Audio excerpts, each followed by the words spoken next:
Welcome to Cultivated Live for Friday, March 15th, 2024, the Ides of March, so beware. I'm Jay Rosenthal, the co-founder of Cultivated Media and the host of Cultivated Live. And since we launched, our goal at Cultivated has been to be reader first, providing the cannabis industry with the most important, insightful, and useful information to our audience. And we absolutely want you to subscribe to our daily newsletter called Cultivated Daily.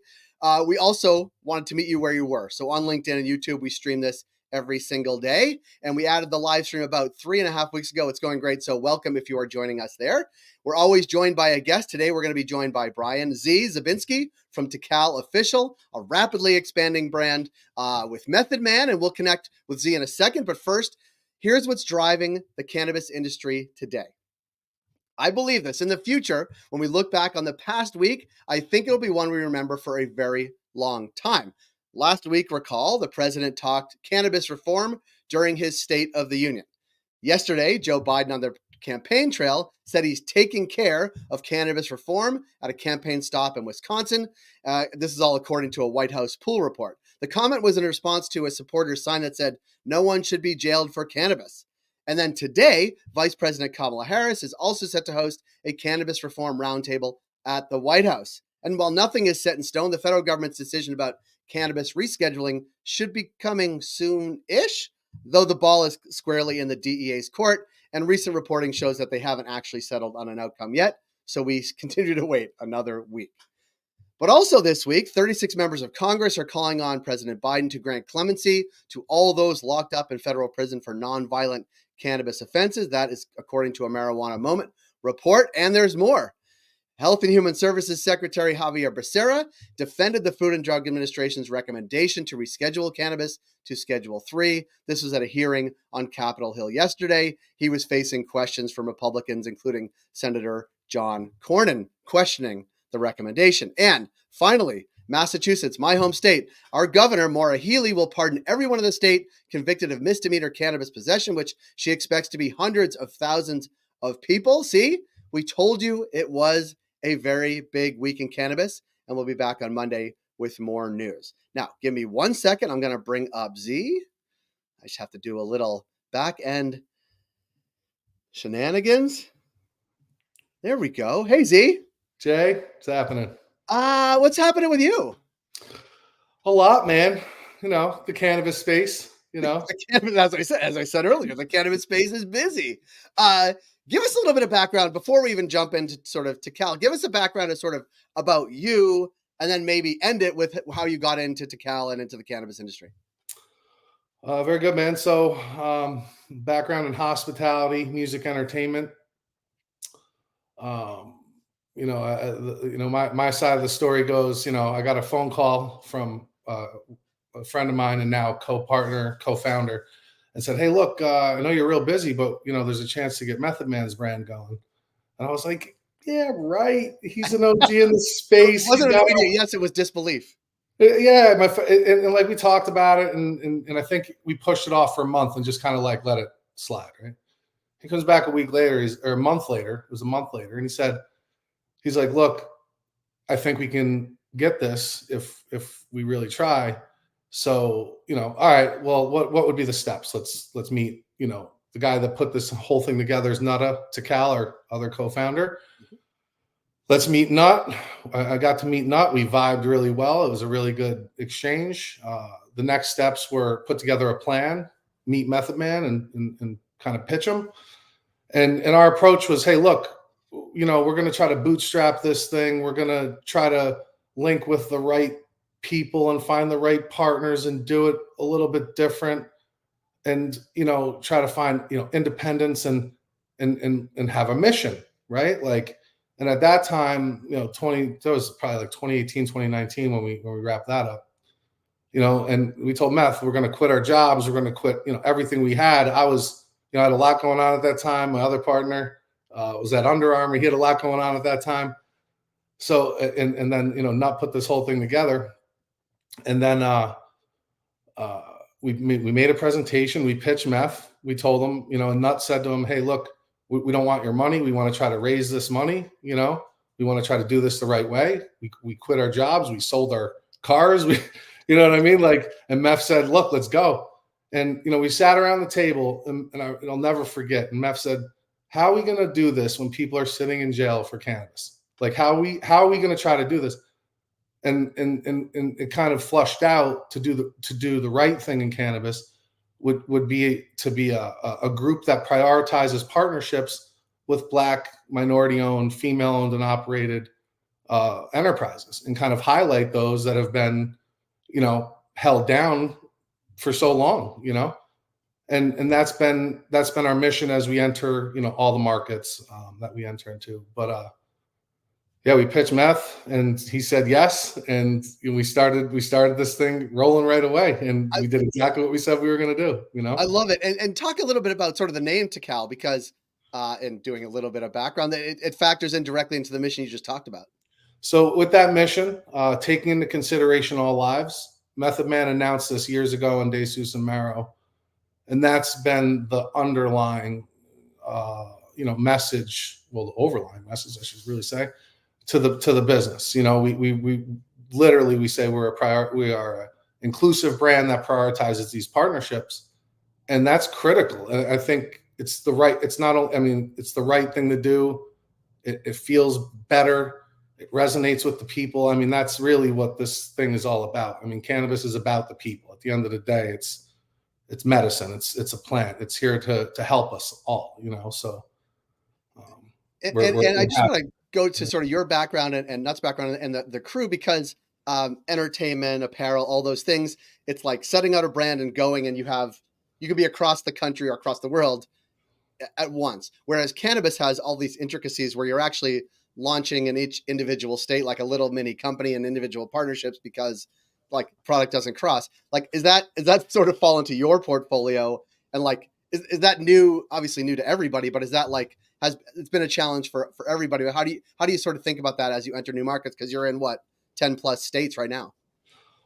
Soon to be 13, and soon to be international. But yes, one of our favorite quotes is like, cannabis is like a plane we're flying as we're putting it together. You know what I mean? As we're building it. So that is really almost every day. Every market, has its own compliance. There are nuances. You can't just design one package and roll it out for all the markets. It has to be a very specific thing in each state. Each state's its own country at this point. You know what I mean? Like the different rules and what we have to do, the way that we can move, the way the packaging looks, the marketing. I mean, everything is nuanced. So, we're all learning, and adjusting, and everything's a test at this point. Like, try this. If it doesn't work, we'll try that. You know what I mean? But I guess the sort of go back to the first thing you're saying, like you need local partnerships, obviously, to make it work.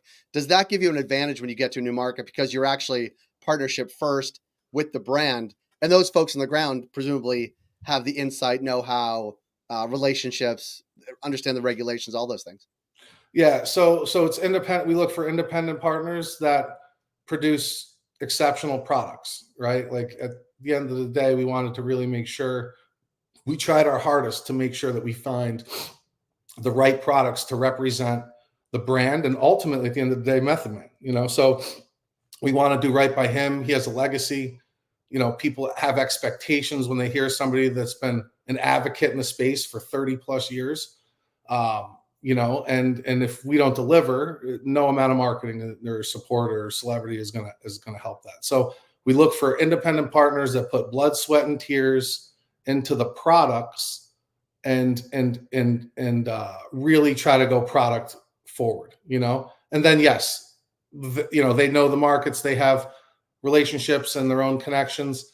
But what we hope to do is also kind of highlight those partnerships and highlight the dispensaries that we're in, to create awareness for the all those disparities. So it's everything kind of like circulates together. Yeah. It strikes me, because I was doing sort of looking at all your social channels, all the things as we were getting ready for this. And you're talking at the sort of the first thing you mentioned was obviously, I call it sort of grassroots relationships, right? You need those partners on the ground as well. You have obviously Method Man, which, he's got a huge profile, and important and dear friends who have actually also been taken to the brand, right? Like, and I think that it's an interesting combination of like, you have these like high profile celebrity. I think I saw Snoop opening a package, right? And like that's sort of the one end, and the partners on the ground.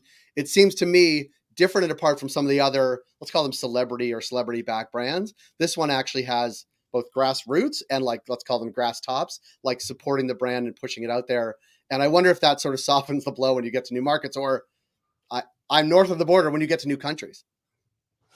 You're absolutely right. Like our idea of start small, ground and pound, hand to hand, the things that have worked for decades. And if you think about it, even bringing this to hip hop, right? 90s hip hop, you could even say the Wu-Tang Clan specifically, started in a very small, concentrated area, and they did the hand to hand and the ground and pound, and now Wu-Tang's for the children. So it's like at the end of the day, looking at the approaches that hip hop and the challenges that hip hop had to endure, and being able to kind of apply some of the same challenges that we're dealing with in cannabis on a regular basis, and combining those efforts. And it's really, like a grassroots effort with hopefully A1 AAA colas at the top of it. You know what I mean? Like, you better have that. You got to deliver that. That's the thing that sets it apart at the end of the day. It's interesting you said that. And I'm going to draw an analogy and a parallel that probably hasn't been done in a long time and related to cannabis. Almost the exact same thing you just said about the geography, the challenges, the grassroots nature of, let's say, 90s hip hop, or even earlier, right? Hip hop in general. I had a conversation, this was years ago, with someone who's coming to the cannabis space.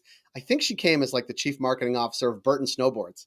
And she said, cannabis she was likening it like it is a close knit community. It grew from a very small geography. It was a subculture, right? That grew and grew and grew, similar, I think, to hip hop. And she was translating it to the cannabis industry as well, I think similar to the way you are. So all I'm saying is that cannabis, hip hop, and snowboarding are three of my favorite things. And like to have a conversation, like people look at them all the same, or there are similarities across, I think is both smart from a brand strategy, but also it allows you to take sort of your experience and expertise and that of your team and sort of overlay it onto an increasingly large footprint. I never actually thought about snowboards being a subculture, but I guess you're absolutely right. When they first came out, people were like snickering, going, "What is this?" Right, and then imagine their barrier to entry was not well, in the case of hip hop, like racism or that it was people didn't want them on the mountain, right? Yeah, exactly. They seem dangerous. Exactly. So there are barriers to break down, similar to cannabis, similar to hip hop. Again, like I'm not trying to say this is all a one for one, but I think that you could make the case that there are lessons from each that are applicable certainly to cannabis. 100%, absolutely. Yeah, mm-hmm. And I do like cannabis and snowboarding and hip hop sometimes all at the same time. Oh, I'm too big to snowboard, but yeah, it's cannabis and hip hop are two of my favorite things. I smoked literally. I think the second or third time I smoked, it was listening to Method Man. So, even just for me personally, this is. I always say if I was to go back and tell my 16-year-old self what I'm doing today, I wouldn't believe my own self. So. I mean, that actually, I want to ask a question and feel free to answer it how you want. But like, obviously, Method Man opens the door, but I wonder how many people have that exact same reaction when you go see them for the first time. You're trying to enter state, you have a list of people that may be good partners. You go knock on the door of a sort of producer or a dispensary. Like, do people have that same exact? Do you have that kinship with them as you sort of enter the door? That's a very good question. That kind of depends on the market, and it kind of depends on the partner. Mm-hmm. Like there's the people that reach out to us, the people that are excited about Method Man and excited about, what this actually means for the culture. Those partners tend to really shine, mm-hmm. And those dispensary partners, the people that carry those products, that those stores shine. So when we find the right part, it's all about the right partnerships. I mean, so I don't know. It looks like you froze. Did I freeze? I think you froze, but that's okay. Z, I want to, if you can you not hear? I don't know if you can hear me, but I want to thank you for coming in and thank you for sharing the story. We look forward to seeing you. Maybe we'll see you in the summer here in north of the border. There's a tour coming up. But folks who can't hear Z, thank you, Z. Thank you all for joining us here today on Cultivated Live. There you go. You got me? I got you now. Yeah. Okay. I was just wrapping it up. I want to say thank you to you for your time and sharing the story, and hopefully we'll catch up with you again as the footprint expands broader and broader. If you, we encourage everybody who's listening, watching, follow us on cultivated.news. The website's right there. Also find us on LinkedIn. Smash the subscribe button if you're watching on YouTube. We'll be back here Monday. I don't even know the date. Today's 15th, 16th, 17th, 18th. We'll be back here on the 18th, 10 a.m. Eastern on LinkedIn and YouTube. Have a great Friday and Ides of March, everybody. Make sure to buy cannabis at your local dispensary as you head out for the weekend. Z, thank you so much. Thank you. TICAL official. There you go.